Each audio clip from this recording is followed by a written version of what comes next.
Everyone, आज हम बात करने वाले हैं इस इंस्ट्रूमेंट, इसको बोलते हैं स्क्रू गेज और माइक्रोमीटर स्क्रू। इसके बारे में ये हमारे पास कहाँ कहाँ यूज होता है, प्लस इसको यूज करके हम कैसे रीडिंग्स ले सकते हैं। तो चलिए देखते हैं।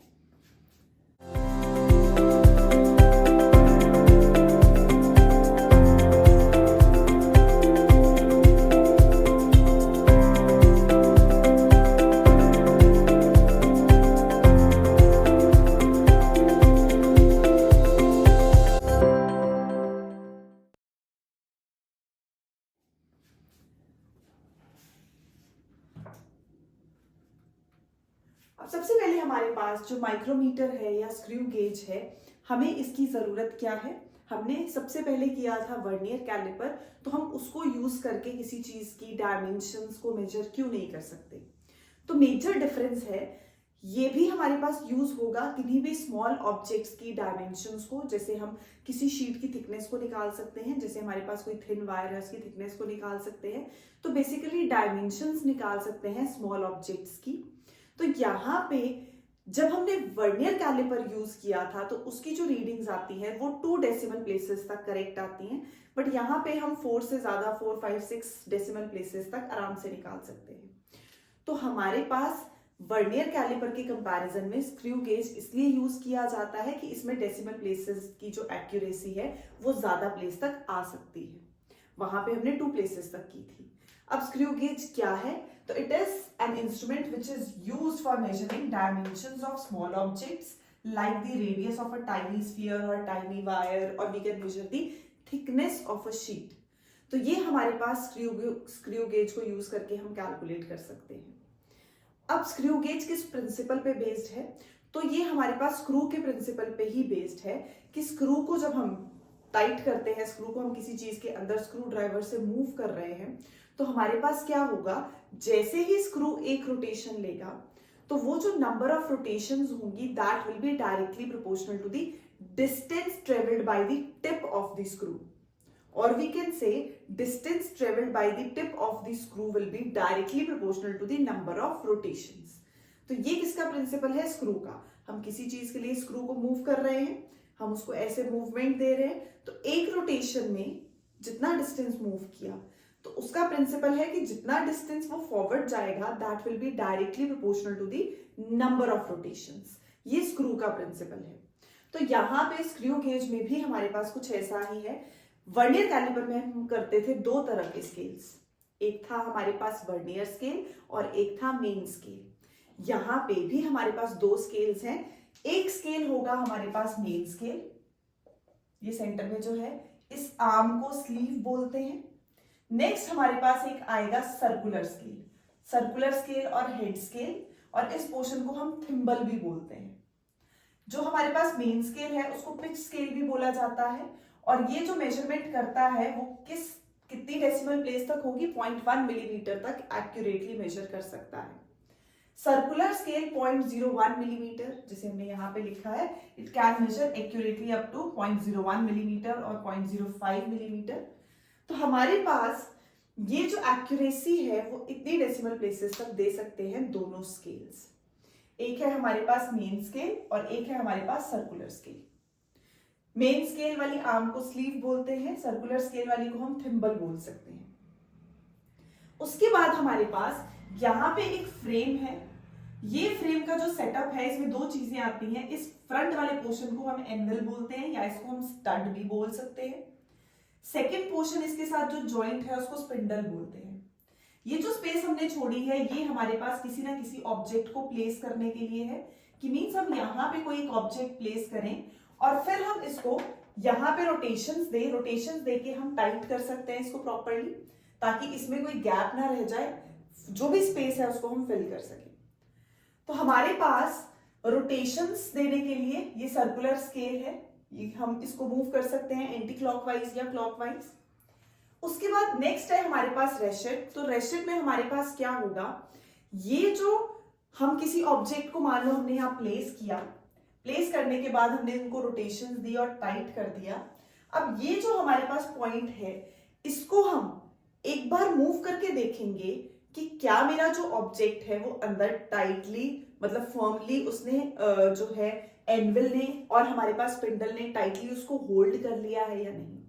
तो रैशे सिर्फ चेक करने के लिए है, ये जो लास्ट हमारे पास है पॉइंट, ये सिर्फ चेक करने के लिए है। हम इसको टर्न करेंगे और इसमें जो हमारे पास एक साउंड आती है वो बताती है कि जो हमारे पास ऑब्जेक्ट है वो हमारे एनविल और स्पिंडल ने टाइटली जो है उसको पकड़ लिया है। तो सबसे पहले हमारे पास दो तरह के स्केल्स हैं, मेन स्केल्स और सर्कुलर स्केल। जैसे वहां वर्नियर स्केल और मेन स्केल होता था, तो यहाँ पे ये मेन स्केल है जो स्लीव में है। दूसरा हमारे पास थिम्बल सर्कुलर स्केल है। इसकी एक्यूरेसी 0.1 mm, 0.01 mm। हमने बोला यहाँ पे हमारे पास ये जो फ्रंट पोर्शन है इसको एनविल भी बोलते हैं, सेकेंड पोर्शन को हम स्पिंडल भी बोलते हैं। तो हमारे पास ये जो प्लेस है ये किसी भी ऑब्जेक्ट को होल्ड करवाने के लिए है, और ये उनको जो होल्ड करता हुआ हमारे पास क्या है, फ्रेम है। तो ये हमारे पास डिफरेंट पार्ट्स हो गए किसके, माइक्रोमीटर स्क्रू के, या हम बोल सकते हैं स्क्रू गेज के। तो स्क्रू गेज में हमारे पास ये मेजर उसका जो पार्ट है उसमें रोल कौन प्ले करेगा रीडिंग्स के लिए, मेन स्केल और सर्कुलर स्केल। अब हमने वर्नियर कैलिपर में भी एक चीज कैलकुलेट की थी, वो थी लीस्ट काउंट। यहां पे भी सेम हम लीस्ट काउंट कैलकुलेट करेंगे और हम देखेंगे रीडिंग्स कैसे ली जाती हैं। तो उससे पहले हमारे पास दो चीजें हैं टर्मिनोलॉजी, एक है पिच और दूसरा तो लीस्ट काउंट। अब पिच क्या है, it is the ratio of the distance travelled by the screw to the number of revolutions. मतलब आप मूव करवा रहे हो सर्कुलर स्केल को, आप उसको एक रोटेशन दे रहे हो, एक रोटेशन में हमारा जो स्क्रू है, एक रोटेशन दी हमने, उसमें मेन स्केल पे उसने कितना डिस्टेंस मूव किया, मेन स्केल पे उसने कितना डिस्टेंस मूव किया, हमें वो दिखाना है। तो वो हमारे पास क्या हो जाएगी, पिच हो जाएगी। तो मान लो फॉर्मूला क्या है, distance moved by the screw to the number of rotations. अब मान लो हमारे पास नंबर ऑफ रोटेशन 1 है, तो पिच किसके इक्वल आ गई, जितना डिस्टेंस स्क्रू मूव करेगा उतनी पिच होगी।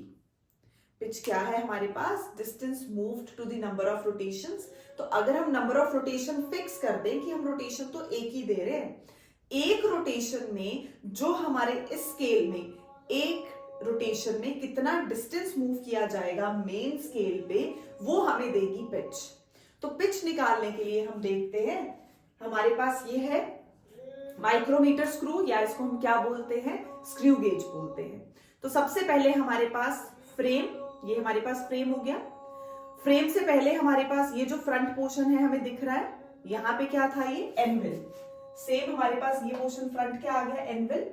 सेकेंड हमारे पास ये वाला पार्ट क्या बोला जाएगा, स्पिंडल, तो ये स्पिंडल होगा। उसके बाद हमारे पास ये है मेन स्केल, इसको स्लीव भी बोलते हैं, ये हमारे पास क्या है, मेन स्केल है। सर्कुलर स्केल है। लास्ट में हमारे पास फिर से आ गया रैशेट। तो इसको यूज करके रैशेट को हमें क्या करना है, चेक करना है कि जो हम इसमें रख रहे हैं ऑब्जेक्ट, वो प्रॉपरली इसने होल्ड किया है या नहीं किया है। तो सबसे पहले हमारे पास आएगी पिच।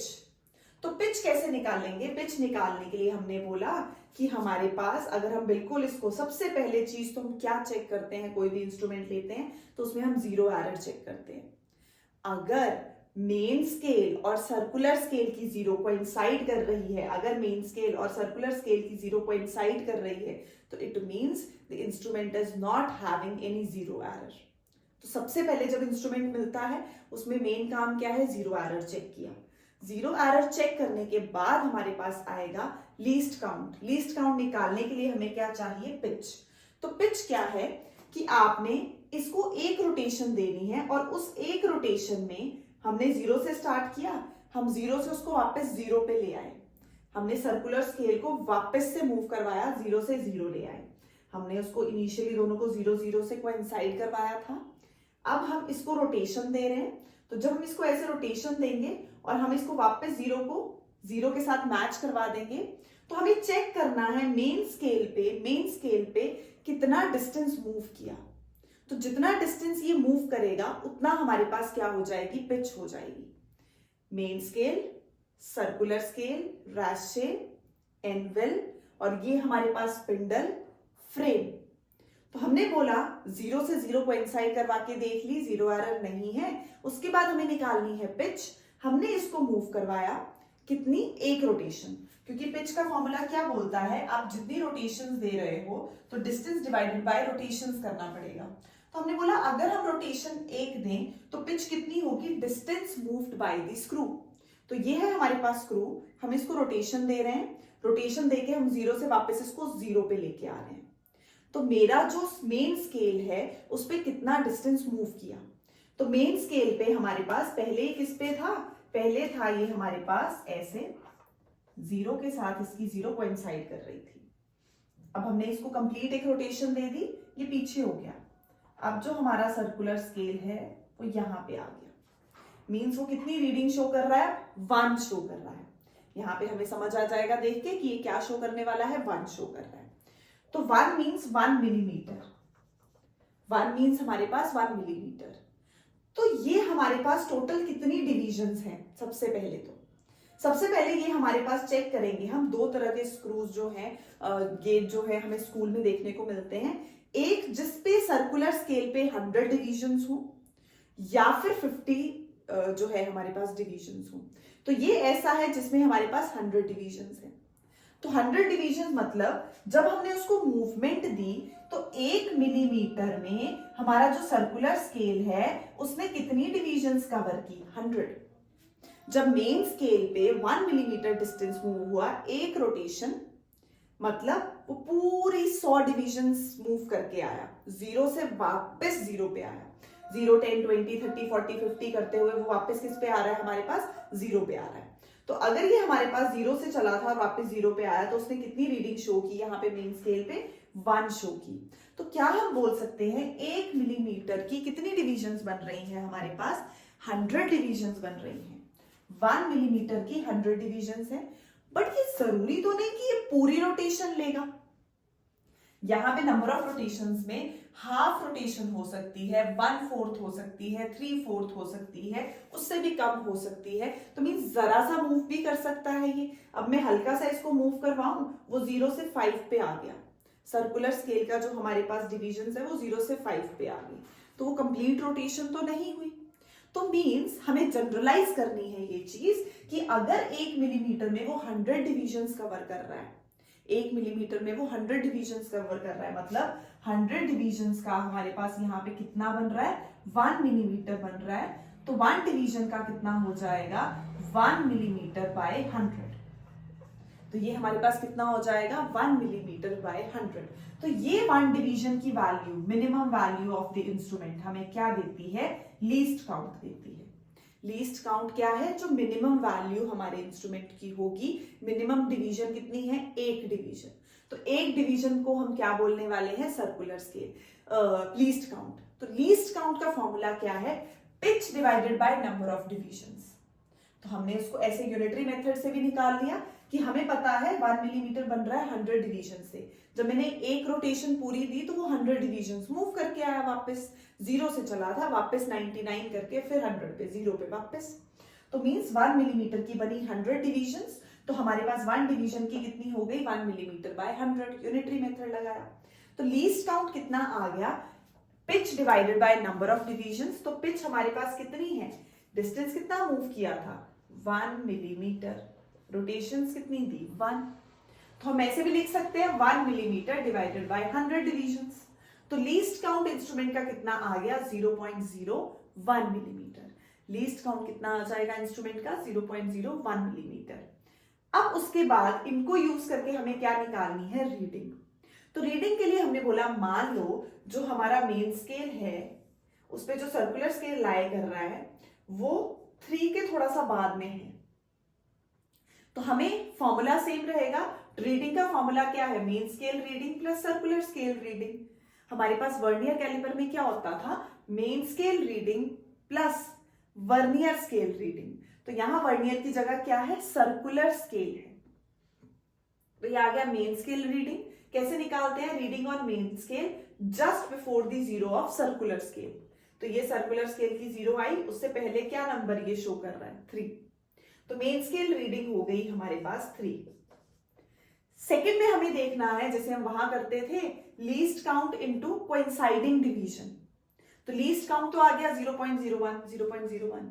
मान लो सर्कुलर स्केल की 7th डिवीजन इसकी जो ये बेस लाइन है इसके साथ कोइंसाइड कर रही है।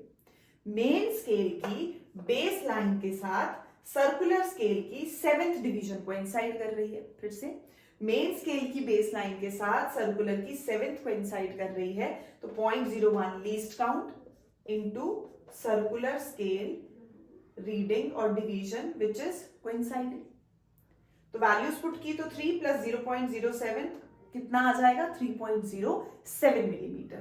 तो ऐसे हम रीडिंग ले सकते हैं यूजिंग स्क्रू गेज, और हम क्या बोलते हैं इसको माइक्रोमीटर स्क्रू। ये किसके प्रिंसिपल पे बेस्ड है, स्क्रू के प्रिंसिपल पे बेस्ड है कि जितना तुम उसको रोटेशंस दोगे वो उतना डिस्टेंस मूव करेगा। तो distance moved by the screw will be directly proportional to the number of rotations. तो यहां पे भी हमने ऐसे ही किया, हमने बोला अगर हम एक रोटेशन देते हैं तो मेरा जो स्क्रू है वो कितना डिस्टेंस मूव करता है 1 मिलीमीटर। पिच आ गई। उसके बाद है लीस्ट काउंट, तो हम ऐसे निकाल सकते हैं कि अगर 100 डिविजन्स, एक राउंड की 100 डिविजन्स हैं और एक राउंड में हमारे पास 100 डिविजन्स आई, उसमें उसने कितना डिस्टेंस मूव किया 1 मिलीमीटर। कौन से मेन स्केल पे उसने कितना डिस्टेंस मूव किया 1 मिलीमीटर। तो 100 डिवीजन से बना 1 millimetre, 1 division is 1 millimetre by 100। तो ये हमारे पास क्या आ जाएगा फॉर्मूला, ताकि हम वैल्यू पुट कर दे लीस्ट काउंट में। Least count is pitch divided by number of divisions. तो 1 मिलीमीटर चला था वो, कितनी डिवीजन्स थी उसमें 100 डिवीजन्स थी, तो लीस्ट काउंट आया। और रीडिंग तो सेम है, main scale reading plus circular scale reading. तो ये हमें क्या दे देता है, मेन स्केल रीडिंग निकालने के लिए reading of main scale just before the zero of circular scale. Next है सर्कुलर स्केल रीडिंग, तो वो least count into the coinciding division. अब इसमें है हमारे पास दो तरह के एरर्स, जीरो एरर है, positive error and negative zero error. तो पॉजिटिव जीरो एरर और नेगेटिव जीरो एरर को हम कैसे डिफरेंशिएट करते हैं। इनिशियली हमने बोला कि रीडिंग लेने से पहले हम चेक करेंगे जो हमारे पास मेन स्केल है उसकी जीरो और जो हमारे पास सर्कुलर स्केल है उसकी जीरो कोइंसाइड करेगी, it means there is no zero error. अब अगर हमने जब चेक किया था तो उसमें इनिशियली जीरो एरर होता तो कैसे करते।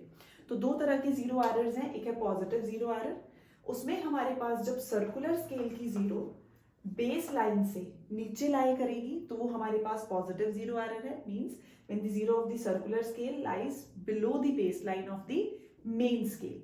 तो जैसे ही ये जीरो नीचे लाई करेगी, जितनी डिविजन्स लाई करेगी, मान लो ये हमारे पास है 1 2 3 3 डिविजन्स पे आ गया, तो यहाँ पे हमारे पास सेम लेंगे पॉजिटिव जीरो एरर का फॉर्मूला कि हम लेंगे least count into coinciding division of circular scale with the base line. तो यहाँ पे लीस्ट काउंट के साथ कोइंसाइडिंग डिवीजन कौन सी है 3 है। तो लास्ट में जब हम करेक्ट रीडिंग निकालेंगे तो उसमें आ जाएगा reading minus positive zero error, क्योंकि जो हमारे पास ये आंसर आया है प्लस आया, बट हमें क्या करना है दोनों को सब्ट्रैक्ट करना है करेक्ट रीडिंग के लिए, तो प्लस माइनस माइनस हो जाएगा। तो जो हमने एक्चुअल रीडिंग निकाली है उसमें हमारे पास zero error positive zero error को हम क्या कर देंगे सब्ट्रैक्ट कर देंगे, और जीरो एरर निकालने का फॉर्मूला सेम रहता है least count into coinciding division of main scale with the base line और circular scale with the base line. Next है हमारे पास नेगेटिव जीरो एरर। तो जब हमारे पास जो सर्कुलर स्केल है उसकी जीरो मेन स्केल की जीरो के ऊपर लाई करेगी, मेन स्केल की जीरो के ऊपर लाई कर रही है, कितनी डिविजन्स अगेन 1 2 3। तो यहां पे भी सेम फॉर्मूला रहेगा, लेकिन नेगेटिव जीरो एरर है तो हम स्टार्टिंग में क्या लगा देंगे minus least count into coinciding division of again circular scale, coinciding division of circular scale, coinciding division of circular scale. तो ये जीरो से स्टार्ट हुआ 1 2, हमारे पास कितना आ गया 3। तो मींस 0 1 2 3, तो 3 कोइंसाइड कर रही है बेस लाइन के साथ, किसकी बेस लाइन मेन स्केल की। सर्कुलर स्केल की जो डिवीजन मेन स्केल की डिवीजन के साथ कोइंसाइड करेगी उस डिवीजन को हम कंसिडर करेंगे। यहां पे भी कितनी है 3, अगेन इनटू लीस्ट काउंट, तो साथ में क्या आ जाएगा माइनस, बट नेट आंसर क्या होगा जो भी रीडिंग होगी उसमें माइनस और जीरो एरर का नेगेटिव, तो नेट आंसर हमारे पास क्या हो जाएगा प्लस हो जाएगा। तो ये है हमारे पास दो तरह के जीरो एरर। अब भी हमने जब स्टार्ट किया तब हमने बोला सबसे पहले जीरो एरर चेक करना है, तो अगर मेन और सर्कुलर का जीरो कोइंसाइड करेगा it means there is no zero error. लेकिन अगर हमारे पास दो तरह के एरर्स जो आते हैं, मींस जो हमारा सर्कुलर स्केल है उसकी जीरो इधर ऊपर लाई करेगी या फिर नीचे लाई करेगी, कोइंसाइड नहीं कर रही। तो अगर हमारा जो सर्कुलर स्केल है उसकी जीरो मेन स्केल की जीरो के बिलो लाई करती है, तो मीन्स कैसा होगा, पॉजिटिव जीरो एरर होगा। निकालने के लिए again least count into coinciding division, जो एक्चुअल रीडिंग थी उसमें से माइनस कर दो। नेगेटिव जीरो एरर तब होगा जब जो जीरो है किसकी, सर्कुलर स्केल की, वो अबव द बेस लाइन लाई करेगी। जितनी डिवीजन है काउंट कर लो। हमारे पास कोइंसाइडिंग डिवीजन चेक करो, तो least count into coinciding division, क्योंकि नेगेटिव जीरो एरर है तो माइनस लो, आंसर में वो हमारे पास क्या हो जाएगा, प्लस।